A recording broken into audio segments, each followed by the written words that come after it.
بسم الله الرحمن الرحيم. تبارك الذي بيده الملك وهو على كل شيء قدير. الذي خلق الموت والحياة ليبلوكم أيكم أحسن عملا وهو العزيز الغفور. الذي خلق 7 سماوات. அஸ்ஸலாமு அலைக்கும் வரஹ்மத்துல்லாஹி வபரகாத்துஹு. கண்ணியத்திற்குரிய எல்லாம் வல்ல அல்லாஹ்வின் நல்லடியார்களே, அல்லாஹ்வின் அருள் பொங்கும் புனிதம் நிறைந்த ரமலான் மாதத்தில் மரணமும் மறுமையும் என்கிற தலைப்பினை தேர்வு செய்து இறுதியாக மறுமை வாழ்வில் மஹ்ஷர் என்கிற அந்த நியாய தீர்ப்பு நாளில் நடைபெறுகிற நிகழ்வுகளை நேற்றைய தினம் நாம் பார்த்திருக்கிறோம். நியாய தீர்ப்பு நாள் என்பது மிகவும் கடுமை நிறைந்ததாக, மனிதர்களுக்கு பெரும் நெருக்கடியை தரக்கூடியதாக, எப்படி இந்த நிலையிலிருந்து நாம் மீளப்போகிறோம் என்று ஒருவரோடொருவர் புத்தி பேதலித்த நிலையிலே சுற்றித் திரிகிற அளவிற்கு பெரும் மனபாரத்தை தரக்கூடிய நிகழ்வாக அது அமைந்திருக்கும் என்கிற வகையில் நமக்கு பல செய்திகள் எடுத்து சொல்லி தரப்பட்டிருக்கிறது. நேற்று கடைசியாக கௌசர் தடாகத்தில் குர்ரம் முஹஜ்ஜலீன்களாக உம்மத்தே முஹம்மதியா எழுப்பப்படுவார்கள். ஒது செய்த அடையாளங்கள், அந்த உறுப்புகள் எல்லாம் வெள்ளை வெளையரென்று மின்னிக் கொண்டிருக்கும். அந்த மின்னிக் கொண்டிருக்கிற அந்த அடையாளங்களை வைத்து நபி ஸல்லல்லாஹு அலைஹி வஸல்லம் நம்மை அடையாளம் கண்டு கொள்வார்கள், நமக்கு தண்ணீர் வழங்குவார்கள். அவ்வாறு நபி அவர்கள் தண்ணீர் வழங்கி கொண்டே இருக்கிற பொழுது திடீர்னு ஒரு கூட்டத்தார் வருவாங்க. வரும்பொழுது வழியிலேயே அவங்க தடுத்து நிறுத்தப்படுவாங்க. தூரத்திலிருந்து ரசூல் ஸல்லல்லாஹு அலைஹி வஸல்லம் அவங்கள அடையாளம் கண்டு கொள்வாங்க. அவங்களாம் என்னை சார்ந்தவர்கள், அவங்க என்னை சார்ந்தவர்கள், ஃபஹும் மின்னி மின் உம்மத்தி, அவர்கள் என்னுடைய உம்மத்தை சார்ந்தவர்கள், அவங்கள உள்ளே அனுப்புங்க என்று சொல்லுவாங்க. அப்போ அல்லாஹ்வின் புறத்திலிருந்து நபி ஸல்லல்லாஹு அலைஹி வஸல்லம் அவங்களுக்கு பதில் சொல்லப்படும், இன்னஹும் லம் யஸாலுல் முர்த்தத்தீன அலா ஆகாபிஹிம் முன்து ஃபாரக்தஹும், அவர்கள் நீங்கள் அவர்களை விட்டு பிரிந்ததிலிருந்து தாங்கள் வந்த வழியே திரும்ப போயிட்டாங்க. அவங்களையெல்லாம் அவங்களுக்காக நீங்கள் பரிந்து பேசாதீங்க, அவங்களுக்கு இந்த இடத்துல தண்ணீர் கிடையாது. நபி ஸல்லல்லாஹு அலைஹி வஸல்லம் அவர்கள் வாழுகிற காலம் வரைக்கும் இஸ்லாத்தில் இருந்துட்டு நபி அவர்களுடைய மரணத்திற்கு பின்னாடி அவங்க தங்களுடைய வந்த வழித்தடத்திலே திரும்ப போயிட்டாங்க, அப்படிப்பட்டவர்களுக்கு இங்கே அனுமதி கிடையாது என்று மறுக்கப்படும். அதே மாதிரி இன்னொரு சாரார் வருவாங்க. தூரத்திலிருந்து நபி ஸல்லல்லாஹு அலைஹி வஸல்லம் அவங்கள அடையாளம் கண்டு கொள்வாங்க. அவங்களும் வழியிலே தடுத்து நிறுத்தப்படும் போது தூரத்திலிருந்து நபி ஸல்லல்லாஹு அலைஹி வஸல்லம் சத்தம் கொடுப்பாங்க, அஸ்ஹாபி அஸ்ஹாபி, அவர்களுடைய தோழர்கள், அவங்கள உள்ள வரவிடுங்க அப்படிம்பாங்க. அப்பமும் அல்லாஹ்வின் புறத்திலிருந்து பதில் சொல்லப்படும், ஃபயுகாலு யா முஹம்மத் லா தத்ரீமா ஹதசு பஅதக, முஹம்மதே உங்களுக்கு பின்னாடி அவங்க மார்க்கத்தின் பெயரால் எதையெல்லாம் புதுசாக உண்டாக்குனாங்க என்று உங்களுக்கு தெரியாது. அதனால நீங்க அவங்களுக்காக பரிந்து பேசாதீங்க, உங்களுடைய கோரிக்கை இந்த விஷயத்தில் ஏற்கப்படாதுன்னு சொல்லி தண்ணீர் குடிக்க வர்ற இடத்துல நபிகள் நாயகத்தினுடைய தோழர்கள் சில பேர் தடுத்து நிறுத்தப்படுவாங்க. இது நமக்கு ஒரு பெரிய எச்சரிக்கையை சொல்லக்கூடிய செய்தி. அல்லாஹ்வுடைய தூதரின் தோழர்கள் எவ்வளவு உயர்வான இடத்துல வைக்கப்பட்டிருக்கிறாங்க, நாம் அவங்களை எவ்வளவு மதிக்கிறோம். குர்ஆன் அவங்களை எவ்வளோ உயர்வாக சொல்லி காட்டுகிறது. நபி ஸல்லல்லாஹு அலைஹி வஸல்லம் எவ்வளோ உயர்வாக சொல்லியிருக்கிறாங்க. சஹாபாக்களை நம்ம திட்ட முடியாது, திட்டக்கூடாதுன்னு ரசூலுல்லாஹ்வுடைய ஆர்டர் இருக்கிறது. லா தசுப்பு சஹாபி, யார் என்னை நேசிக்கிறார்களோ அதனால் என்னை நேசித்ததாலே என்னுடைய தோழர்களை நேசிக்கிறதாக அர்த்தமாகும். யார் என்னை வெறுக்கிறாரோ அவர் என்னுடைய தோழர்களை வெறுத்ததாக, தோழர்களை வெறுத்தா என்ன வெறுத்த மாதிரி, என் தோழர்களை நேசித்தா என்ன நேசித்த மாதிரி என்றெல்லாம் நபி ஸல்லல்லாஹு அலைஹி வஸல்லம் தன்னுடைய நேசத்துக்கு நிகராக தன்னுடைய தோழர்களை நேசிக்கணும் அப்படிங்கிற மாதிரி நமக்கு கற்று தந்திருக்கிறாங்க. அப்படிப்பட்ட உயர்வான இடத்துல வைக்கப்பட்டிருக்கிற நபிகள் நாயகத்தினுடைய தோழர்களில் சில பேர், அவங்க யார் என்னங்கிற விவரம் சொல்லப்படலை, ஆனாலும் தன்னுடைய தோழர்கள்னு ரசூலுல்லாஹ் நமக்கு பொதுவான வார்த்தையில் சொல்கிறாங்க. அப்படிப்பட்ட நிலையில் இருக்கிறவங்க கௌசர் தடாகத்தில் சூரியன் பக்கத்தில் நிறுத்தப்பட்டிருக்கிற அந்த நேரத்தில், கடுமையான வெப்பம் நிறைந்திருக்கிற தருணத்தில், ஒரு மனிதர் தண்ணீர் கிடைக்காதா என்று எல்லா மனிதனும் ஏங்கி தவிக்கின்ற சூழலில் நபிகள் நாயகத்தினுடைய தோழர்களுக்கு அந்த தடாகத்தில் தண்ணீர் குடிக்கிற வாய்ப்பு மறுக்கப்படுதுன்னா என்ன காரணம்? அவங்க வேற பாவம் செஞ்சாங்க, அல்லாஹ்வுக்கு இணை கற்பிச்சாங்க, அல்லது கொலை பண்ணினாங்க, வட்டி வாங்கினாங்க, பெரிய பெரிய பாவத்தில் மூழ்கினாங்க, அதனால் அவங்களுக்கு இல்லைன்னு சொல்லப்பட்டிருக்குதா? அப்படியான பாவங்கள் எதுவும் பட்டியலிடப்படலை. வேற என்ன சொல்லப்பட்டிருக்கிறது? ஹதசுபாதக், உங்களுக்கு பின்னாடி அவங்க மார்க்கத்துல சிலதை புதுசா உண்டாக்கிட்டாங்க.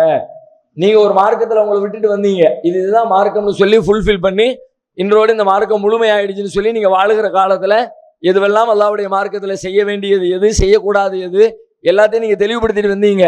ஆனா உங்களுடைய மரணத்துக்கு பிறகு அவங்க மார்க்கம்னு சொல்லி நீங்க சொல்லாத சில காரியங்களை செஞ்சிட்டாங்க. அதனால அவங்களுக்கு இந்த இடத்துல தண்ணி குடிக்கிறதுக்கான வாய்ப்பு கிடையாது, அனுமதி கிடையாதுன்னு சொல்லிட்டு அல்லாஹ் பதில் சொல்றான்னா, மார்க்கத்தின் பெயரால் புதிதாக உண்டாக்குவது எவ்வளவு பெரிய பிரச்சனைங்கிறத புரியணும். மறுமையில நமக்கு கௌசர் தடாகத்துல ஒரு மீட்டர் தண்ணீர் கிடைக்காத தடுத்து விடக்கூடிய காரியம் எதுன்னு கேட்டா, நபிகள் நாயகம் ஸல்லல்லாஹு அலைஹி வஸல்லம் சொல்லாததை மார்க்கம்னு நாம செஞ்சோம்னா, இப்ப இந்த அளவுகோலை வைத்து கொண்டு நபிகள் நாயகத்தின் தோழர்களுக்கே இந்த நிலைமைனா அவங்களுக்கு பின்னாடி வந்து எல்லாருக்கும் அதானே, ரசூலுல்லாஹ்வுடைய தோழர்களுக்கே நீங்க பிதாத்து மார்க்கத்துல புதுசா ஏதாவது செஞ்சா தண்ணி கிடையாது அப்படின்னு மறுக்கப்படும்னா, அவங்களுக்கு பின்னாடி வர்ற தாபீன்களோ தபா தாபீன்களோ, அவங்களுக்கு பின்னாடி இன்னைக்கு வரை வாழக்கூடிய மனிதர்களோ, நம்ம இனிமே கியாமத்தினால் வரக்கூடிய காலத்துல வரக்கூடிய யாருமா இருந்தாலும் சரிதான், மார்க்கத்தின் பெயரால ரசூல் ஸல்லல்லாஹு அலைஹி வஸல்லம் சொல்லாததை புதுசா உண்டாக்குனா கௌசர் தடாகத்துல தண்ணி கிடையாது அப்படிங்கிற எச்சரிக்கையை நம்ம பயந்துக்கணும். நமது தாருஸ்ஸலாம் வாழ்வியல் பயிற்சி மையத்தில் இஸ்லாத்தை கற்க வருவோருக்கு உணவு, தங்குமிடம், ஹத்னா, அபிடவிட் மற்றும் பெயர் மாற்றம் உள்ளிட்ட அனைத்தையும் செய்து கொடுக்க நபர் ஒருவருக்கு ரூபாய் 15,000 செலவாகிறது. இறையருளால் அதற்குரிய வாய்ப்பும் வசதியும் பெற்றவர்கள் ஒருவருக்கோ இருவருக்கோ தம்மால் இயன்றவருக்கு பொறுப்பேற்று இப்பணியில் தம்மையும் இணைத்துக் கொள்ளுமாறு அன்போடு கேட்டுக்கொள்கிறோம். இம்மையின் மூலம் மறுமையை வெல்லும் மகத்தான பணிகள் தொடர உங்கள் துஆக்களை கேட்கிறோம். சிந்தனை, செயல், பொருளாதாரம் உள்ளிட்ட அனைத்து வித ஒத்துழைப்பையும் உங்களிடம் எதிர்பார்க்கிறோம். உங்களுடைய ஜகாத் மற்றும் நன்கொடைகளை கீழ்கண்ட வங்கிக் கணக்கில் அனுப்பவும். ஆனா இன்னைக்கு இந்த சமுதாயம் பயப்படுதான்னு கேட்டா அந்த பயமே இல்லைன்னு தெரியுது.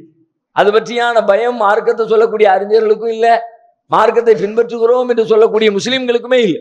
அது பற்றியான பயம் இல்லை என்பதை விட அதை பற்றியான தெளிவு இல்லை, ஞானம் இல்லைன்னு சொல்ல வேண்டியது இருக்கிறது. மார்க்கத்தின் பேரில் இன்னைக்கு எவ்வளவு விஷயங்களை புதுசு புதுசா உண்டாக்கி வச்சிருக்காங்க, நீங்க யோசிச்சு பாருங்க.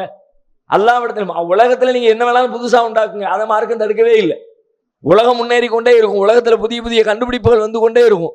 அதையெல்லாம் நீங்க பயன்படுத்துறதையோ, அதையெல்லாம் நீங்க அனுபவிக்கிறதையோ, அதை நீங்க புதுசா கண்டுபிடிக்கிறதையோ உருவாக்குறதையோ அதையெல்லாம் மார்க்கம் ஒரு கட்டத்திலையும் தடுக்கவே இல்லை. ஆனா அல்லாஹ்வுடைய மார்க்கம் இதை செய்யறது நன்மை, செய்யுமாறு நமக்கு கட்டளையிடப்பட்டிருக்குது, இதை செஞ்சா மறுமையில் அல்லாஹ் நமக்கு கூலி தருவான் அப்படின்னு ஒரு காரியத்தை செய்யறதா இருந்தா அதுக்கு நபிகள் நாயகத்துல நமக்கு முன்மாதிரி இருக்கணும். இப்ப நாம செய்யக்கூடிய காரியங்கள் எல்லாத்துக்குமே முன்மாதிரி இருக்குதா? நிறைய காரியங்களுக்கு இருக்குது, ஆனா நிறைய காரியங்களுக்கு இல்லாம புதுசா செய்யறமே. ஏராளமான காரியங்கள் இந்த சமுதாயம் ரசூலுல்லாஹ்வுக்கும் இந்த காரியங்களுக்கும் சம்பந்தமே இல்லைன்னு சொல்ற அளவுக்கு எக்கச்சக்கமான காரியங்கள். இப்ப நம்ம நோன்புல இருக்கிறோம், ரமலானுடைய மாதம். இந்த நோன்புல எத்தனை பிதாத்துகள், எத்தனை நபிகளார் காட்டி தராத எத்தனை காரியங்கள் இந்த சமுதாயம் செய்து யோசிச்சு பாருங்க. ரமலானுடைய காலத்துல நோன்பு வச்சிருக்கிற இந்த நேரத்துல இப்ப நம்ம ஒற்றைப்படை இரவுகள் கடைசி 10 நாள் இரவுல வந்து வழிபாடுகள் செய்யறோம், திக்ருகள் செய்யறோம், குர்ஆன் ஓதுறோம், பல நல்ல காரியங்கள் செய்யறோம். என்ன கேட்டா லைலத்துல் கத்ருடைய இரவை அடைந்து கொள்ளணுங்கிற நோக்கத்தோடு நம்ம செய்யறோம்ல. இப்ப இன்னைக்கு நம்முடைய சமுதாயத்துல எல்லாருமே கடைசி ரமலான்ல கடைசி 10ல நபியவர்கள் சொன்ன மாதிரி ஒற்றைப்படை இரவை தேடி அல்லது கடைசி 10 நாள் வழிபாடு செஞ்சு லைலத்துல் கத்ர் இரவை தேடுகிற வேலைகளை செய்யறாங்களான்னு பார்த்தா ஒரு பாதி பேர் அப்படி தேடுனாங்கன்னா மீதி பாதி பேர் இந்த 10 நாள்ல ஒரே ஒரு நாளை மட்டும் எடுத்துக்கிட்டாங்க, 27ஆம் கிழமை மட்டும்தான் அதான் லைலத்துல் கத்ர் அப்படின்னு கொண்டாடுறாங்களே. இந்த 27 தான் லைலத்துல் கத்ர்னு யாரு சொன்னா? அல்லாஹ்வுடைய தூதர் அவங்க லைலத்துல் கத்ர் சொல்ல வந்தவங்க எனக்கு மறக்கெடுக்கப்பட்டிருச்சுட்டாங்க, எனக்கே தெரியலன்ட்டாங்க. தெரியலன்னு சொல்லிட்டு தான் சொன்னாங்க, நீங்க கடைசி 10 நாள்ல தேடிக்கிங்க, அதுலயும் குறிப்பா ஒற்றைப்படை இரவுகள்ல தேடிக்கிங்க, எனக்கே தெரியாதுன்னு நபி ஸல்லல்லாஹு அலைஹி வஸல்லம் எதை சொல்லிட்டு போனாங்களோ. இப்ப நாம என்ன பண்ணியிருக்கிறோம்? இல்ல இல்ல அதெல்லாம் இல்ல 27 தான். எப்படி கன்ஃபார்ம் பண்ண? யாரு சொன்னா? குர்ஆன்ல அப்படி இருக்குதா, ஹதீஸ்ல அப்படி இருக்குதா? அப்ப இது பிதஅத் இல்லையா? இந்த மாதிரி ஒரு காரியத்தை 27க்கு மட்டும் பள்ளிவாசல் அலங்காரம் பண்றது, 27க்கு சிறப்பு வழிபாடுகளை ஏற்பாடு பண்றது, 27 அன்னைக்கு சிறப்பு பிரார்த்தனைகளை செய்யறது, 27ஆம் கிழமையில தான் லைலத்துல் கத்ர்ன்ற அதுக்காக வேண்டிய சிறப்பு பயான்களை எல்லாம் செய்து ஒரு பெரிய கொண்டாட்டத்தை நிகழ்த்துறது. அப்ப அன்னைக்கு தான் நீங்க வழிபாடு செய்யணும்னு முடிவெடுத்தீங்க அப்படின்னா அல்லாஹ்வுடைய தூதர் காட்டாத ஒரு புதிய காரியத்தை செய்றீங்க அர்த்தமா இல்லையா? அப்படி ஒரு காரியத்தை செஞ்சா மறுமையில என்னுடைய நிலைமை என்னங்கிறத யோசிக்க வேண்டும். அது மட்டும் இல்லை, இது மாதிரி எத்தனை புனித இரவுகளை உண்டாக்கி வச்சிருக்கோம். மார்க்கத்தில் அப்படி ஒரு இரவுகளுக்கான எந்த செய்தியுமே இல்லை. இப்போ மெஹராஜ் இரவு அப்படின்னு ஒரு இரவு கொண்டாடுறாங்க. மெஹராஜ் இரவு ரஜபு மாதத்துல 27ஆவது நாள் ரசூல் ஸல்லல்லாஹு அலைஹி வஸல்லம் மெஹராஜ் பயணம் போன நாள் அப்படின்னு சொல்லி அன்னைக்கு ஒரு வழிபாடு வச்சிருக்கிறாங்க. ரசூலுல்லாஹ் மேராஜுக்கு போனாங்களா இல்லையா? போனாங்க, உண்மைதான், யாரும் மறுக்க முடியாது. அங்க போய் அவங்க சொர்க்கத்தை பார்த்தாங்க, நரகத்தை பார்த்தாங்க, நபிமார்களை பார்த்தாங்க, பல்வேறு பாவங்களுக்கான தண்டனைகளை பார்த்தாங்க, பல மனிதர்களுக்கான பரிசுகளை பார்த்தாங்க. உலகத்துல உள்ள எல்லா கியாமத் நாள் வரை படைக்கப்பட இருக்கிற மனித குலத்தை எல்லாம் அல்லாஹ் அவங்களுக்கு எடுத்து காட்டினா அப்படியான ஒரு நிகழ்ச்சி நடந்துச்சா இல்லையா? நடந்துச்சு. குர்ஆன்ல சொல்லப்பட்டிருக்குது. சூரத் பனு இஸ்ராயீலுடைய முதல் வசனமே அதுதான் பேசுகிறது. சுப்ஹானல்லதி அஸ்ரா பிஅப்திஹி லைலம் மினல் மஸ்ஜிதில் ஹராம் இலல் மஸ்ஜிதில் அக்ஸா. மஸ்ஜிதுல் ஹராமிலிருந்து மஸ்ஜிதுல் அக்ஸாவிற்கு தன்னுடைய அடியாரை ஒரே இரவிலே அழைத்து சென்ற அந்த இறைவன் தூயவன் அப்படின்னு குர்ஆன் அதை பற்றி பேசுகிறது. மேராஜ்ங்கிற ஒரு இரவு இருந்துச்சு. அன்னைக்குதான் ரசூலுல்லாஹ்வுக்கு தொழுகை கடமையாச்சு. அன்னையிலிருந்து இந்த உலகம் தொழுகையை கடைபிடித்து கொண்டு வருகிறது. எல்லாம் உண்மை, நம்ம மறுக்கல. ஆனா நபி ஸல்லல்லாஹு அலைஹி வஸல்லம் இந்த நாள்ல தான் நான் போனேன்னு அதுக்கு ஏதாவது ஒரு ரெக்கார்டு இருக்குதா?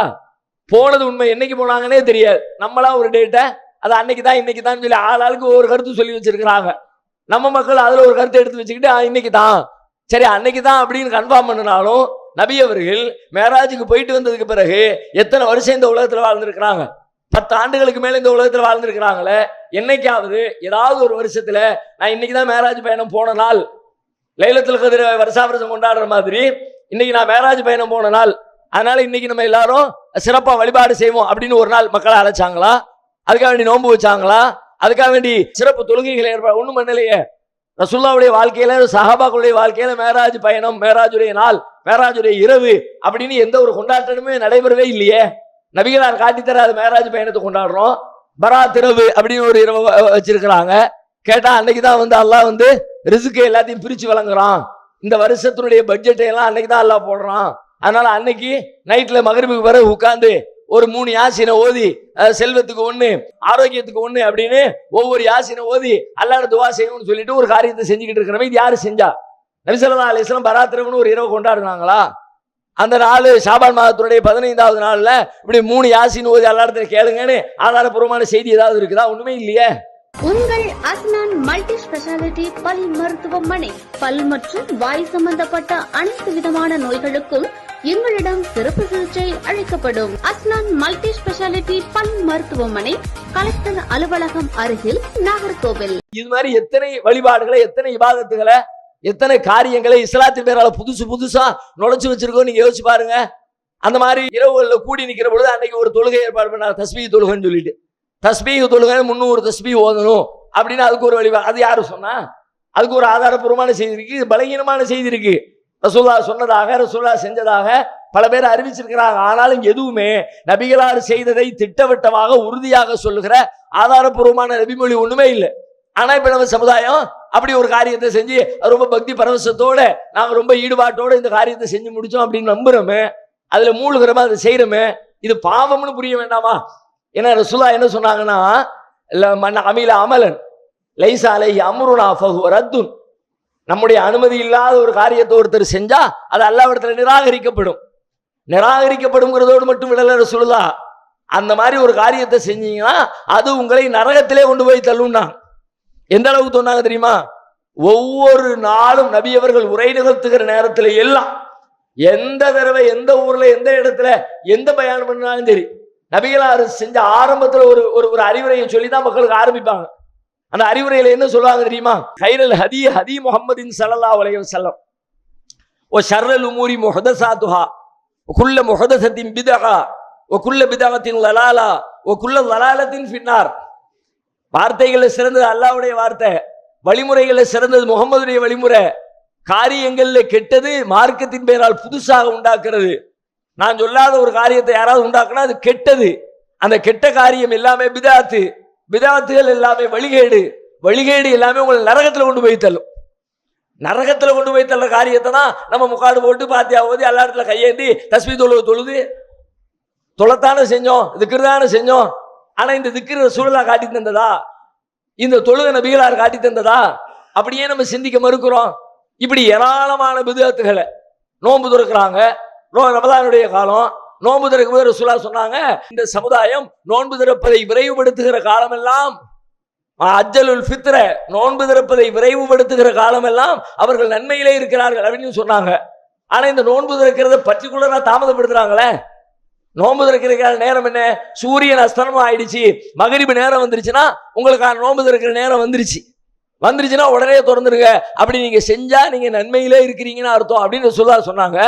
எதை செய்யறது சிறப்பு, எதை செய்யறது நல்லதுன்னு சொன்னாங்களோ வேணுக்குன்னே இல்லை இன்னொரு 2 நிமிஷம் ஆகட்டும், இன்னொரு 3 நிமிஷம் ஆகட்டும் அப்படின்னு நோன்பு திறக்கிறதுக்கான நேரம் வந்ததுக்கு பிறகு 3 நிமிஷம் கழிச்சு நோன்பு தரதா, 2 நிமிஷம் கழிச்சு நோன்பு தரதா? இந்த 2 நிமிஷத்தை ஏதோ தெரியாமலோ அறியாமையிலையோ வந்துச்சா வரலையேன்னு தெரியல, அல்லது நோன்பு துறக்கிற நேரம் வந்துருச்சா இல்லையான்னு எனக்கு சரியான ஞானம் இல்லை, அதனால ஒரு 2 நிமிஷம் தள்ளிக்கிட்டேன் அப்படின்னா அது வேற செய்தி.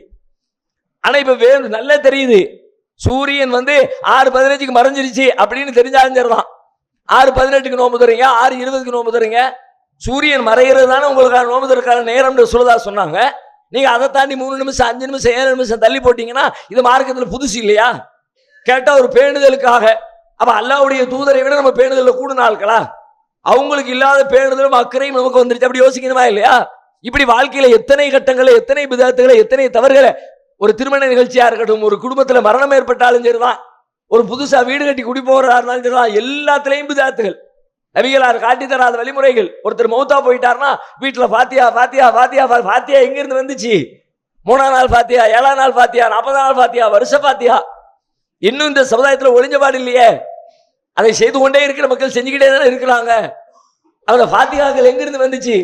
இறந்து போனவங்களுக்கு இந்த மாதிரி அலும் சூரா ஓதி, குல்ஹுவல்லா ஓதி, குலோப் ரபில் ஃபலக் ஓதி, குலோப் ரபின்னாஸ் ஓதி அவங்களுக்காண்டி துவா செய்யுங்க அப்படின்னு ரசூலுல்லாஹ் சொன்னாங்களா?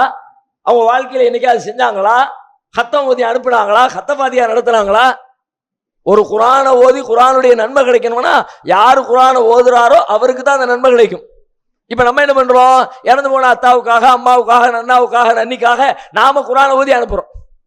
அல்லை சிலில் இன்சான் இல்லாமா சகா, மனிதன் அவன் தனக்கென்று எதை முயற்சித்து தேடிக்கொண்டானோ அதை தவிர வேற ஒண்ணும் கிடையாது அப்படின்னு குரான் சொல்லுது.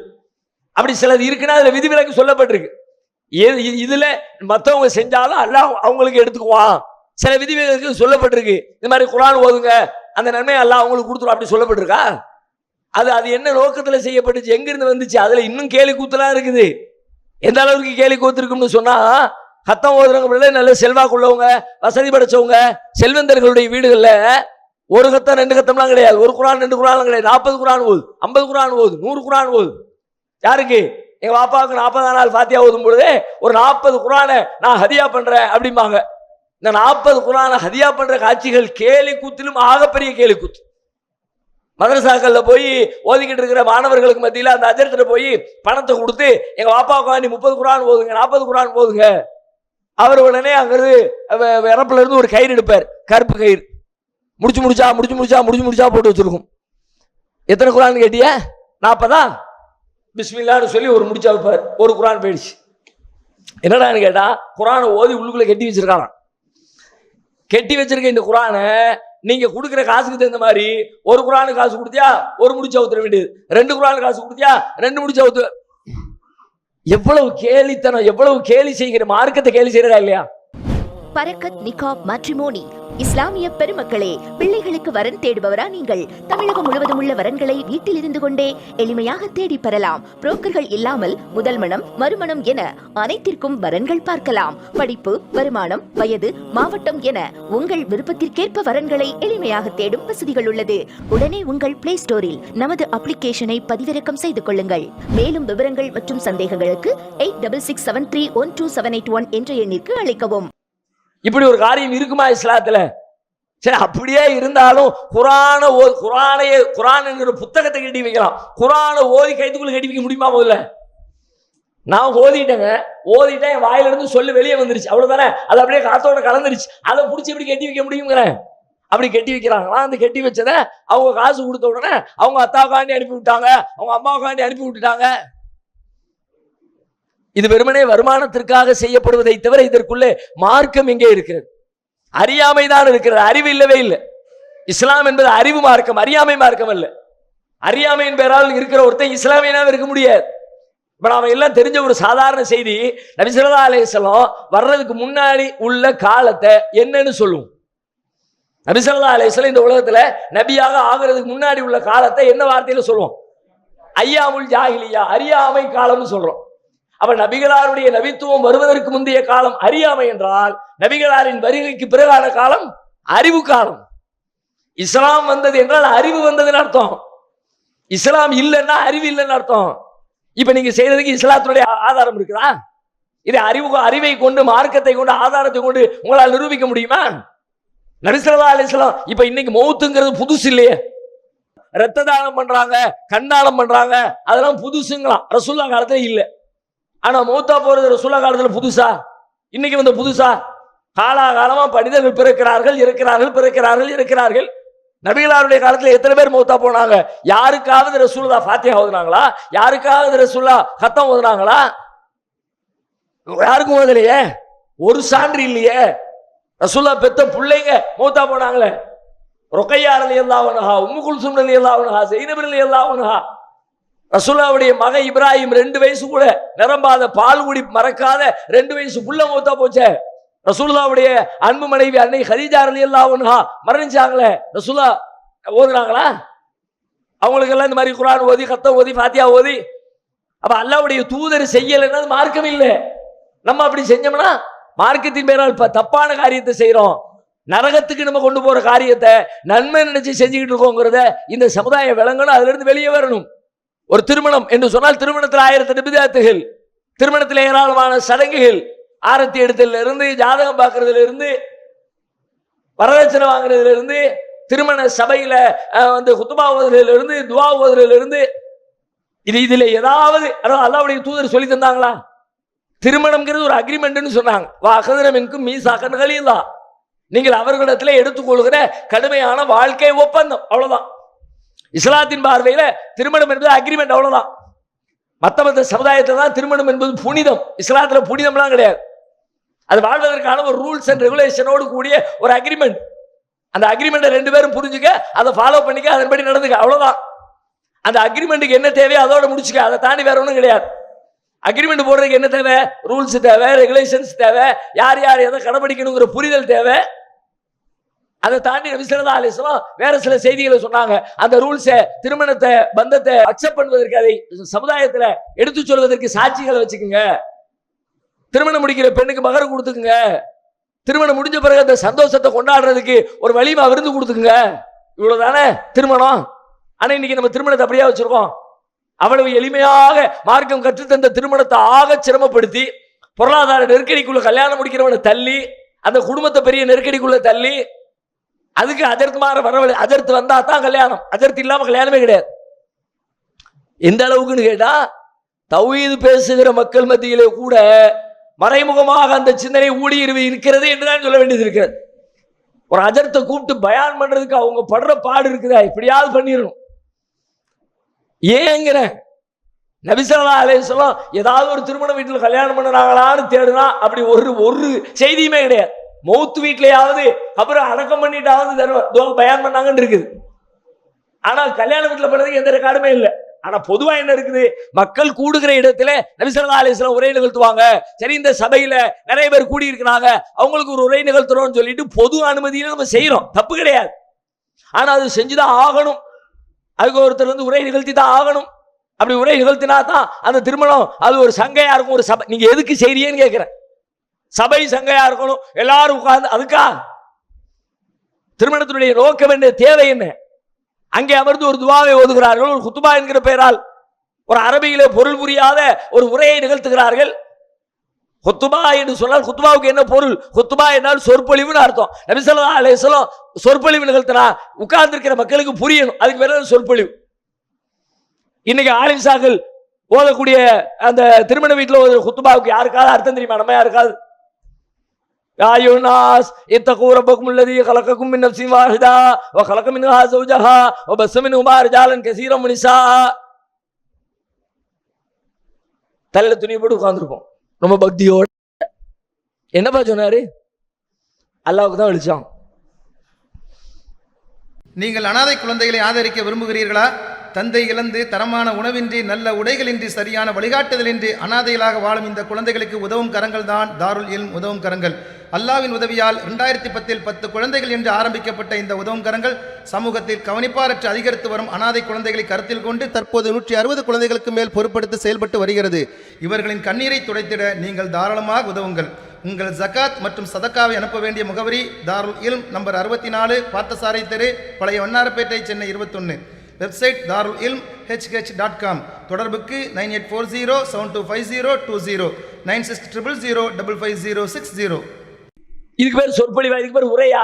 நபிகளாருடைய உரை குறித்து நபித்தோழர்கள் சொல்லுகிறார்கள். நபி ஸல்லல்லாஹு அலைஹி வஸல்லம் உரை நிகழ்த்துவார்கள். ஒரு ராணுவ தளபதி தன்னுடைய படை வீரர்களுக்கு கட்டளை பிறப்பிப்பதை போல நபிகளாருடைய அந்த உரை அமைந்திருக்கும். கண்கள் சிவக்கும், சப்தம் உயரும், கேட்கிறவர்களின் கண்களில் இருந்து பல நேரங்களில் கண்ணீரை வரவழைக்கும். ஏன்? சொல்றது புரியுதுன்னு அர்த்தம். சொல்றவரும் புரிஞ்சு சொல்றாரு, கேட்கிறவரும் புரிஞ்சு கேட்கிறாருன்னு அர்த்தம். பல இடங்கள்ல ஓதுங்கிற ஆலிம்களுக்கு கூட தாம் ஓதுவது என்ன, அதனுடைய பொருள் என்னங்கிறதே தெரியல. அதனால தான் உணர்ச்சியே இல்லாமல் உரை அப்படின்னு ஒரு குறைஞ்சபட்சம் உரை நம்ம நிகழ்த்துறோம் அப்படிங்கிற புரிதலோடு வந்து உட்கார்ந்தா கூட அதை சொல்லுகிற துவனி மாறுபடும்ல. அல்லாஹ்வுக்கு பயந்துக்க சொல்லுகிற நேரத்துல அந்த சொல்லை எப்படி சொல்றோம்? யா யுனாஸ், என்ன அர்த்தம்? அந்த வார்த்தையை அவர் நீட்டி முழங்கி ஒரு கிராத்து குரான் ஓதுறக்காண்டி கிராத்து ஓதுறாரு, அது ஒரு வகை. உரை நிகழ்த்துகிற நேரத்துல அப்படியே கிராத்து ஓதுற மாதிரி மனிதர்களே உங்கள் இறைவனை நீங்கள் அறிஞ்சு கொள்ளுங்கள் பாட்டு படிக்கிற மாதிரி. அந்த உரையில் சேர்க்க முடியுமா? ஒரு குரான் ஓதுற பட்டியல கூட சேர்த்துக்கலாம். ஆனா அதை உரை, ஒரு குத்துபா, ரசூலுல்லாஹ் குத்துபா பண்ணாங்க, நாங்களும் குத்துபா பண்றோம். குத்துபானா மனிதர்களே அல்லாஹ்வை பயந்து கொள், அது மாதிரி ஆயுனா சித்த கூறப்பக்கும் அப்படி சொன்னா கூட புரிஞ்சு சொல்றாருன்னு விளக்கம். இத்த கூறப்பக்கும் அப்படின்னா கையும் எந்திரிக்காது. அல்லாஹ்வை பயந்துக்கன்னு சொல்லும்போது இயல்பாவே அவருடைய கை வரும். பயந்துக்க, எச்சரிக்கை பண்ற அல்லாஹ் அப்படின்னு கையை கட்டிட்டு பக்தியா உட்கார்ந்து கையை இப்படி துவா கேட்கிற மாதிரி வச்சுக்கிட்டு தாலாட்டு பாடுற மாதிரி. இது கேலிக்காக கிண்டலுக்காக அல்ல, நன்மை என்கிற பெயரால் மார்க்கத்திலே பிதஅத்திலே உண்டாக்கி இருக்கிறேன் என்ற கவலையில் ஆலிம்களை குறைத்து சொல்வதற்கோ அவர்கள் அறிவற்றவர்கள் என்று விமர்சிப்பதற்கோ சொல்லப்படுகிற செய்தி அல்ல. மார்க்கத்தின் பெயரால் நாம் நம்மையும் அறியாமல் ஏமாற்றப்பட்டுக் கொண்டிருக்கிறோம். அதிலிருந்து விடுதலை பெறாவிட்டால் நாளை மறுமையிலே ஹவுதுல் கௌசரிலே தண்ணீர் குடிக்கின்ற பாக்கியம் நமக்கு மறுக்கப்படும் என்பதை புரிந்து கொள்வதற்காக சொல்லப்படுகிற செய்தி. நம்ம இப்படி சொல்லும் போது பல ஆலிம்கள் கோபப்படுறாங்க. உண்மையில தனிப்பட்ட முறையில் எந்த ஆலிமின் மீதும் எந்த கோபமும் இல்லை. அவர்களை பழி தீர்ப்பதோ அவர்களை விமர்சிப்பதோ அவர்களை குறை சொல்வதோ நம்முடைய நோக்கமும் இல்லை. ஆனால் மார்க்கத்தின் பெயரால் புதிதாக ஒரு காரியம் உருவாக்கப்பட்டால் அதை சீர்திருத்த வேண்டிய கடமையும் பொறுப்பும் எல்லா முஸ்லிம்களுக்கும் இருக்கிறது என்கிற அடிப்படையில் சொல்லப்படுகிற செய்தி இது. இப்படி ஒவ்வொரு காரியத்திலேயும் நாம் நுழைத்திருக்கிற பிதஅத்துகள் என்ன என்பதை கண்டறிந்து அதிலிருந்து நம்மை பாதுகாத்துக் கொள்ளாவிட்டால் நாளை மஹ்ஷர் பெருவெளியிலே அல்லாஹ்வுடைய தூதருக்கு இந்த சமுதாயத்திற்கு கொடுப்பதற்காக கொடுக்கப்பட்ட ஹவுதுல் கௌசரிலே கூட தண்ணீர் குடிக்க முடியாத துர்பாக்கியசாலிகளாக நாம் மாறி போய் விடுவோம் என்பதை புரிந்து கொள்ள வேண்டும். நிறைய நிகழ்ச்சிகள் அரங்கேறும். ஒரு பக்கத்தில் ஹவுதுல் கௌசர் சஹாபாக்கள் தடுக்கப்படுறது, அப்படி அந்த பக்கத்தில் இன்னொரு பக்கத்தில் பார்த்தா விசாரணை ஆரம்பமாகும். பல்வேறு வகைகளில் பல்வேறு விஷயங்களுக்கு அல்லாஹ் விசாரிப்பான். ஒவ்வொரு மனிதனையும் தனித்தனியாக நபிகளார் சொல்கிறார்கள், இல்லா செய்யு கல்லிமஹுமுல்லாஹ், அல்லாஹ் எல்லா மனிதர்களோடும் பேசுவான். யார்ட்டையும் பேசாம எல்லாரையும் கூப்பிட்டு தனித்தனியா, மொத்தமா டீமா ஜமாத்தா அமைப்பா ஊராலாம் கிடையாது. எல்லாம் சிங்கிளாவா ஒத்தையாவா கேட்கிற கேள்விக்கு ஆன்சர் பண்ணி எல்லாத்த பத்தியும் கேட்பான். கேட்கப்படுகிற கேள்விகளிலே விசாரணையிலே முதல் விசாரணை எதற்கு தெரியுமா? மனிதர்களின் உயிர்கள் குறித்த கேள்வி. நபிகள் நாயகம் சொல்கிறார்கள், அவ்வலுமா யுக்லா பைனன் நாஸி அத்திமா, மனிதர்களுக்கு மத்தியில் நாளை மறுமையிலே தீர்ப்பளிக்கப்படும் உலகத்திலே ஓட்டப்பட்ட ரத்தங்களுக்காக, கொலைகளுக்காக மனித உயிர்கள் கொல்லப்பட்டதே. இன்னைக்கு நீங்க பேப்பரை திறந்தீங்கன்னா கொலை செய்தி இல்லாத பக்கங்களே கிடையாது, நாளே கிடையாது. அற்பத்திலும் அற்பமான காரியங்களுக்காகவெல்லாம் அவனுக்கு இவனுக்கு எந்த பகையும் இல்லை. எவனோ ஒருத்தன் 1 லட்சம் ரூபாய் காசு கொடுக்குறேன்னா இந்த 1 லட்சத்தை வாங்கிக்கிட்டு இவனை கொள்ளுறான். மனித உயிர்களின் மதிப்பு தெரியாமல், அதனுடைய முக்கியத்துவம் தெரியாமல், அதை கொடுத்தவன் யார் என்கிற அதனுடைய புனிதம் புரியாமல் மனித உயிர்களின் மீது எல்லை மீறுகிறார்கள். நபிகளார் வாழ்கிற காலத்திலே எச்சரித்தார்கள், இறுதி பேருரையிலே எச்சரித்தார்கள், இன்ன அம்வாலக்கும் வஅராலக்கும் வஅன்ஃபுஸக்கும் ஹராம் கஹுர்மத்தி யௌமிக்கும் ஹாதா ஃபீ பலதிக்கும் ஹாதா ஃபீ ஷஹரிக்கும் ஹாதா. இந்த நாள், இந்த மாதம், இந்த ஊர் எத்தனை புனிதமானதோ அதுபோல உங்களின் உயிர்களும் புனிதமானவை. யாரும் அடுத்தவருடைய உயிரில் எல்லை மீறாதீங்க. ஓரளவுக்கு நம்முடைய சமுதாயம் மற்றவர்களோடு ஒப்பிடுகிற பொழுது ஒரு 95% உயிர் விஷயத்திலே பயத்தோடு இருக்கிறது. ஆனா மற்ற ரெண்டிலையும் கோட்டை விட்டுட்டோம். இன்னும் அம்வாலக்கும் அகராலக்கும், பிறருடைய மான மரியாதையில் எல்லை மீறாதே, பிறருடைய பொருளாதாரத்தில் எல்லை மீறாதே, பிறருடைய உயிரில் எல்லை மீறாதே. நாங்க உயிர் விஷயத்துல காட்டுகிற பயத்தை மானம் விஷயத்திலேயோ பொருளாதார விஷயத்திலேயோ நம்ம சமுதாயம் கடைபிடிக்கவே இல்லை. ஆரோக்கியமான வாழ்க்கை முறைக்கு புதியதோர் ஆரம்பம். RS organic malt. எங்களிடம் மால்ட் வெரைட்டிகள், ஹெல்த் இன்ஸ்டன்ட் பிரேக்ஃபாஸ்ட், சூப் வெரைட்டிகள், ஹெல்த் சைட் டிஷ் வகைகள், summer special rose milk syrup, நன்னாரி சிரப், ஹேர் கேர் பொருட்கள், ஸ்கின் கேர் பொருட்கள் மற்றும் ஆம்லா குல்கண்ட் ஆகியவை கிடைக்கும். உயர்தரமான சுகாதாரமான முறையில் அன்புடன் கலந்து தயாரிப்பதே எங்களின் தனி சிறப்பு. மேலும் தொடர்புக்கு RS ஆர்கானிக் மால்ட், இலக்கம் 14/77, east Kalmandapam road, Royapuram, Chennai. Cell number 8610034194. ஆனா மறுமையில முதல் கேள்வி எதை பத்தி? எதுக்கு அவனை கொன்னு, எதுக்கு அவன் மேல வஞ்சனை வச்சு அவனை காலி பண்ணுன என்று சொல்லி முதல் கேள்வியாக மனித உயிர்கள் ரத்தங்கள் ஓட்டப்பட்டதை பற்றி அல்லாஹ் முதல் கேள்வி எழுப்புவான்.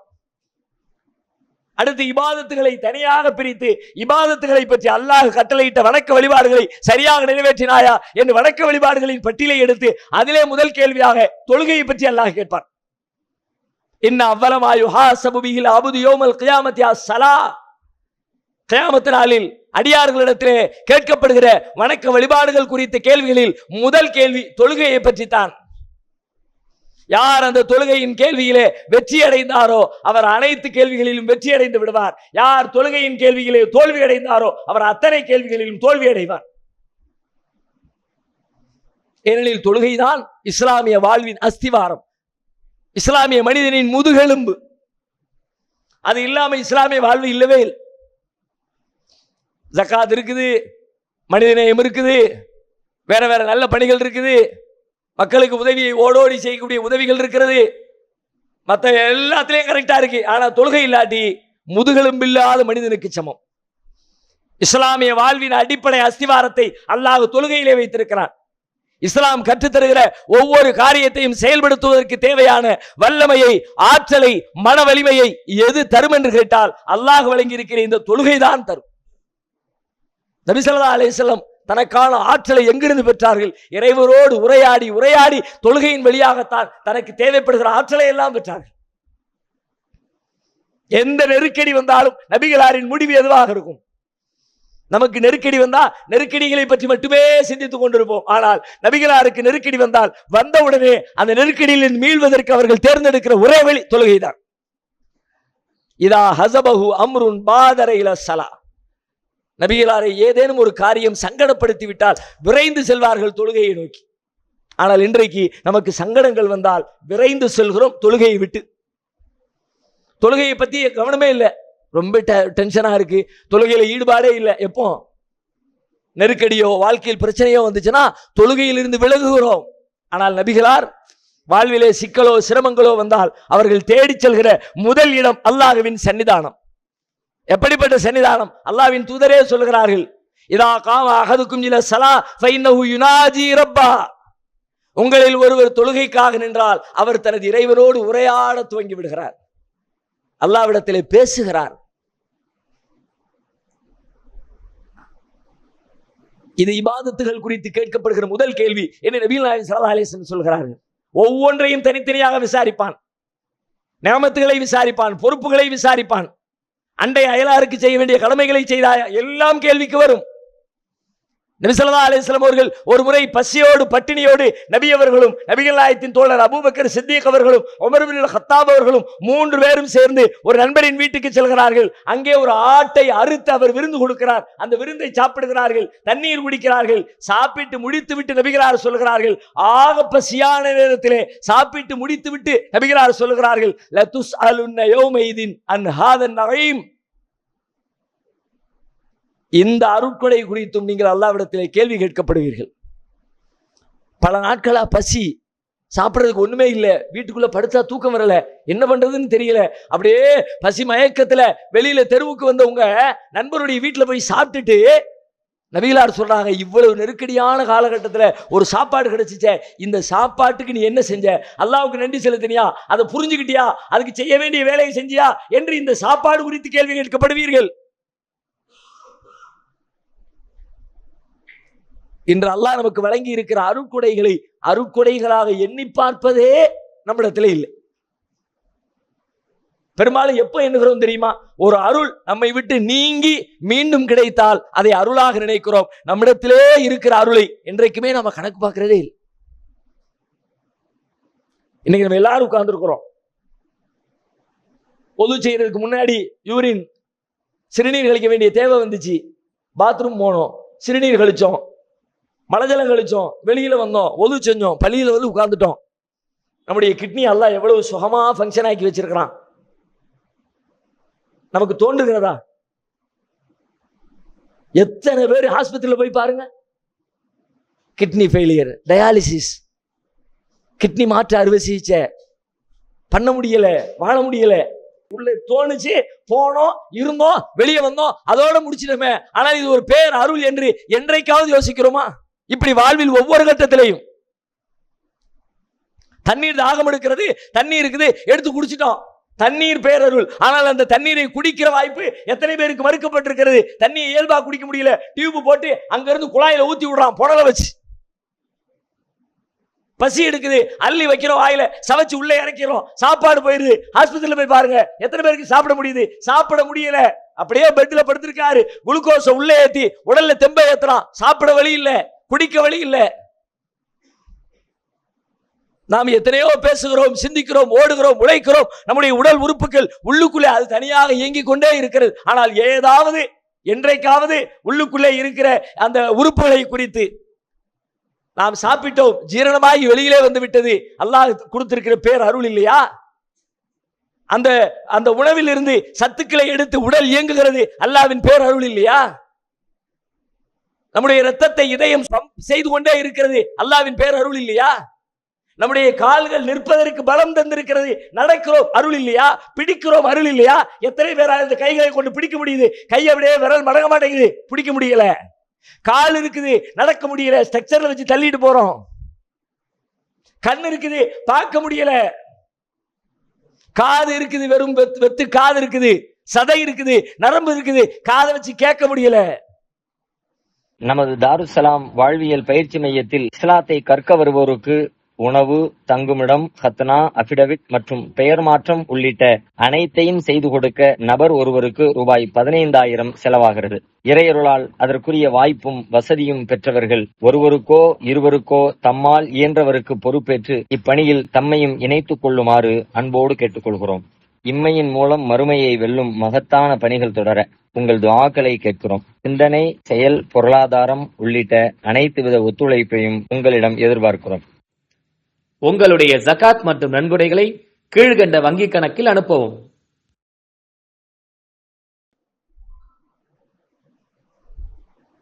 அல்லாஹ்வுடைய அருளை நினைக்கிறதே இல்லை.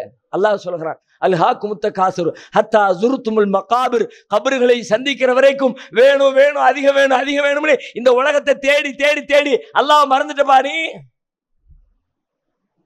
எல்லா இடத்துலயும் அல்லாஹ்வை நினைச்சு பார்க்கிறதுக்கு 1000 அருள் உன்னை சுத்தி இருக்குது. நபிகளார் எந்த அருளை சொல்றாங்க? பசியோடு பட்டினியோடு கிடந்த நேரத்திலே கிடைத்த உணவை பேரருள், இது பற்றியும் கேட்கப்படுவீர்கள் அப்படின்னு ரசூலுல்லாஹ் சொன்னாங்கன்னா, அந்த உணவோடு ஒப்பிடுகிற பொழுது நம்முடைய உடல், நமக்கான ஆரோக்கியம், நமக்கு வழங்கப்பட்டிருக்கிற கைகள், கால்கள், கண்கள், சிந்தனை எல்லாம் எத்தனை பெரிய பேரருள். நன்றி செலுத்திக் கொண்டே இருக்கணும். லைன் சக்கர்த்தும் லஸீதன்னக்கும், நன்றி உணர்வு தான் நல்வாழ்வின் அடிப்படை. நீங்கள் நன்றி செலுத்துங்கள், அல்லாஹ் உங்களுக்கு மேலும் மேலும் அதை வளப்படுத்தி கொண்டு அதிகப்படுத்தி தந்து கொண்டே இருப்பான். திருமறை குர்ஆன் நமக்கு சொல்கிறது. ஆனால் நம்மில் பல பேர் நன்றி கெட்டவர்களாக இருக்கிறோம். இன்னல் இன்சான லிரப்பிஹி லகஃபூர், மனிதன் தன்னை படைத்த இறைவனுக்கு நன்றி கெட்டவனாக இருக்கிறான். மனுஷனுக்கு மனுஷன் நன்றி செலுத்தினா கூட படைச்ச ரப்புல் ஆலமீன் செஞ்சதுக்கு எத்தனை பேர் நன்றி செலுத்துறோம்? உங்களுடைய அருட்கொடைகளை பற்றி கேள்வி கேட்கப்படுவீர்கள். அது மட்டுமல்ல, உங்களுக்கு அருகாமையிலே பல பேர் சிரமத்தோடு வாழ முடியாமல் நெருக்கடியில் இருந்தால் அதை பற்றி கேட்கப்படுவீர்கள். அதுவும் எப்படி கேட்கப்படுவீர்கள் தெரியுமா? அல்லாஹ்வுடைய தூதர் சொல்லுகிறார்கள், நாளை மறுமையிலே அல்லாஹ் சொல்லுவானாம், தன்னுடைய அடியானை அழைத்து சொல்லுவானாம், இப்னு ஆதம், ஆதமுடைய மகனே, அடிமையே, மனிதனே, மரிலுத்து ஃபலம் தவுதினி, நான் நோய்வாய்ப்பட்டு கிடந்தேனே, என்னை ஏன் நீ நோய் விசாரிக்கவில்லை? இப்னு ஆதம், இஸ்தத்அம்துக, உன்னிடத்திலே நான் உணவு கேட்டேனே, ஃபலம் துத்இமுனி, ஏன் எனக்கு நீ உணவளிக்கவில்லை? இப்னு ஆதம், இஸ்தஸ்கஜிதுக, உன்னிடத்திலே நான் தாகத்தோடு வந்து தண்ணீர் கேட்டேனே, ஃபலம் தஸ்கினி, ஏன் எனக்கு நீ தண்ணீர் புகட்டவில்லை? உடனே இந்த மனிதன் சொல்வானாம், யா அல்லாஹ், அந்த ரப்பி வாந்த ரப்புல் ஆலமீன், என் இறைவா, ரப்புல் ஆலமீனாகிய நீ உன்னை நான் எப்படி நலம் விசாரிப்பது, உனக்கு நான் எப்படி உணவளிப்பது, உனக்கு நான் எப்படி தண்ணீர் தருவது, நீ எப்பொழுது என்னிடத்திலே வந்தாய், நீ எப்பொழுது பட்டினி கிடந்தாய், நீ எப்பொழுது தாகித்திருந்தாய், நீ என்ன சொல்லுகிறாய் என்று அந்த மனிதன் கேட்பானாம். அப்பொழுது அல்லாஹ் சொல்லுவான், உனக்கு அருகிலே அந்த மனிதன் நோய்வாய்ப்பட்டு கிடந்தானே, அவனை நீ நோய் விசாரிக்க சென்றிருந்தால், இன்னும் ஒத்தனி, அவனை நீ நோய் விசாரிக்க சென்றிருந்தால் அங்கே நீ என்னை கண்டிருப்பாய். உனக்கு அருகிலே ஒருவன் பசியோடு கையேந்தினானே, அவனுக்கு நீ உணவளித்திருந்தால் அங்கே என்னை கண்டிருப்பாய். உனக்கு அருகிலே ஒருவன் தண்ணீர் கேட்டு காத்து கிடந்தானே, அவனுக்கு தண்ணீர் கொடுத்திருந்தால் அங்கே நீ என்னை கண்டிருப்பாய். உனக்கு கொடுத்த அருள் நீ மட்டுமே வச்சு பயன்படுத்துறதுக்காக இல்லை, உன்னை சுத்தி இருக்கிற மக்களுக்கும் நீ கொடுத்து மற்ற மக்களுக்கும் அந்த பொருளாதாரத்தை பகிர்ந்து கொடுக்கறதுக்காக சேர்த்து தான் அல்லாஹ் உனக்கு கொடுத்துருக்கான். நமக்கு தருகிற அல்லாஹ் தந்திருக்கிற அருள் நம்முடைய வாழ்க்கைக்கு தாண்டி இருக்கிறது, தேவைக்கு மிஞ்சி இருக்கிறது. ஆனா நம்ம எப்ப பார்த்தாலும் பஞ்சப்பாட்டு பாடிக்கிட்டே இருப்போம், என் தேவைக்கே பத்தலை, என் தேவைக்கே பத்தலை. உண்மையே கிடையாது. நம்முடைய தேவையை தாண்டியே அல்லாஹ் தருகிறான். ஆனால் நம்முடைய கஞ்சத்தனத்தாலும் நம்முடைய பேராசையினாலும் எனக்கு பத்தலை பத்தலை பத்தலை பத்தலை இந்த பஞ்சப்பாட்டு பாடிக்கிட்டே இருக்கிறோம். ஆனா உண்மையை, ஒரு மனிதன் வாழ்வதற்கு இவ்வளவு தேவையா? அன்றாட வாழ்வை கழிப்பதற்கு இவ்வளவு தேவையா? நபி தோழர்கள் வாழ்ந்தார்களே, எவ்வளவு வாழ்ந்தார்கள்? இதுவரைக்கும் இந்த உலகத்திலே வாழ்ந்த மனிதர்கள் எல்லாம் வாழ்ந்தார்களே, எவ்வளவு வாழ்ந்தார்கள்? இன்றைக்கு நாம் வாழ்வதை போல வாழ்ந்தார்களா? இதுல 1000ல் ஒரு பங்கு வச்சு வாழ்ந்தார்கள், லட்சத்தில் ஒரு பங்கு வச்சு வாழ்ந்தார்கள். இதற்கு முந்தைய தலைமுறை, ஒரு 100 ஆண்டுகளுக்கு முன்னால், ஒரு 150 ஆண்டுகளுக்கு முன்னால், ஒரு 200 ஆண்டுகளுக்கு முன்னால் வாழ்ந்த தலைமுறை இன்றைக்கு நாம் வாழுகிற வாழ்க்கையிலே நமக்கு தேவைப்படுகிற பொருளாதாரத்திலே 1000ல் ஒரு பங்கை வைத்து அழகான வாழ்க்கை வாழ்ந்தார்கள். ஆனால் இன்றைக்கு நம்மால் அது மாதிரி 1000 மடங்கு கொடுத்திருக்கான், லட்சம் மடங்கு கொடுத்திருக்கான், கோடி மடங்கு கொடுத்திருக்கான். ஆனா இல்ல இல்ல இல்ல இல்ல விசாரணைகள் தொடர்ந்து எல்லாவற்றையும் பற்றி கேட்பான் அல்லாஹ், பொறுப்புகளை கேட்பான். குல்லுக்கும் ராயின் ஓ குல்லுக்கும் மஸ்ஊலுன் என்ற ரய்யத்திஹி, நீங்கள் ஒவ்வொருவரும் பொறுப்பாளிகள், உங்கள் பொறுப்புகள் குறித்து கேட்கப்படுவீர்கள். ஒரு வீட்டிலே கணவன் பொறுப்பாளி, மனைவியை பற்றி கேட்கப்படுவான், பிள்ளையை பற்றி கேட்கப்படுவான். ஒரு முதலாளி பொறுப்பாளி, அவருடைய தொழிலாளி பற்றி கேட்கப்படுவான். ஒரு தொழிலாளி பொறுப்பாளி, முதலாளியின் பொருளை பற்றி கேட்கப்படுவான். ஒரு தலைவன் பொறுப்பாளி, அவரது குடிமக்களை பற்றி கேட்கப்படுவான். பொறுப்புகளை கேட்பான், அருளை கேட்பான். எதுவும் மிஞ்சாது அல்லாஹ் இடத்துல, எதையும் மிச்சம் வைக்க மாட்டான், எல்லாத்தையும். நபிமார்களை அழைப்பான், காஃபிர்களை தனியாக அழைப்பான், முனாஃபிக்குகளை அழைப்பான். ஒவ்வொருத்தருக்கும் அவனுக்கு கொஸ்டின். ஈசா நபியை அழைத்து அல்லாஹ் திருக்குர்ஆனிலே சொல்கிறான், வயது கால அல்லாஹ் யா ஈஸா இப்னு மரியம் அன்த குல்த லின்னாஸ் இத்தகிதுனி வ உம்மி இலாஹைனி மின் தூனில்லாஹ், மரியமுடைய மகன் ஈசாவே, நீர்தான் உன்னையும் உம்முடைய தாயாரையும் கடவுளாக வணங்க வேண்டும், அல்லாஹ்வை விட்டுவிட்டு என்னை வணங்குங்கள் என்று நீங்கள் தான் சொன்னீர்களா? ஏன்னா இன்னைக்கு உலகத்தில் எத்தனை பேர் அப்படி வணங்குறான்? கிறிஸ்தவ சமுதாயமே ஈசாவை வணங்குகிறதே. ஈசா நபி அல்லாஹ் கூப்பிடுவான், நீங்க தான் சொன்னீங்களா? அந்த குல்தல் இன்னா சித்தகிதுனி ஓ உம்மிய இலாஹைனி மின் தூனில்லாஹ், அல்லாஹ்வை விட்டுவிட்டு என்னையும் என் தாயாரையும் கடவுளாக எடுத்துக்கொள்ளுங்கள் என்று நீங்கள் சொன்னீர்களா?